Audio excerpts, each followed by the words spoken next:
Hi hello friends, welcome to my channel. இங்கே விஜய் அப்படியே night தூங்காத அப்படியே காவேரியே நினச்சின்னு இருக்கிறாருங்க. ஏன்னா காவேரியை ரொம்ப இந்த மாதிரி மாசமாக இருக்கிற டைமில் எல்லா ஹஸ்பண்டுமே ஒய்ஃபை எந்த இடத்துலையுமே ஒரு மனம் கோணாத அவங்களுக்குள்ள எல்லா தேவைகளையும் அவ்வளோ வாங்கி கொடுக்கணும் செய்யணும் அந்த மாதிரி ஒரு சூழ்நிலை. ஏன்னா விஜயும் காவேரியும் ஏற்கனவே இப்போ பிரிஞ்சு இருக்கிற டைமில் காவேரியை சரியாக பார்த்துக்க முடியலன்ட்டு விஜய்க்கு ஏற்கனவே ரொம்ப ஃபீலிங்காக இருக்கிற டைமில் இப்போ இந்த மாதிரி டைமில் என்னை இவ்வளோ பெரிய பிரச்சனைக்குள்ளே நான் இருக்கிறேன்.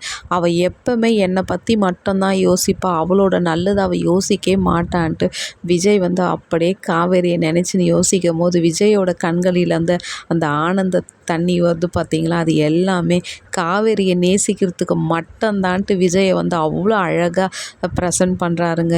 விஜயும் காவேரியும் ஒன்று சேரணும், அவங்க மேட் ஃபார் ஈச் அதர்ன்றது அப்படியே சூப்பராக இருக்குங்க. விஜய் எப்போவுமே காவேரியை ரொம்ப அதிகமாக லவ் பண்ணும், காவேரியும் விஜயை ரொம்ப அதிகமாக லவ் பண்ணங்க. எப்படியாவது காவேரி விஜயை மீட்டு எடுத்துருவாங்கன்ட்டு நம்ம எல்லாமே நினைக்கிறோம். நம்ம ஒன்று நினைக்கிறோம், அங்கே ஒன்று நடக்குதுங்க.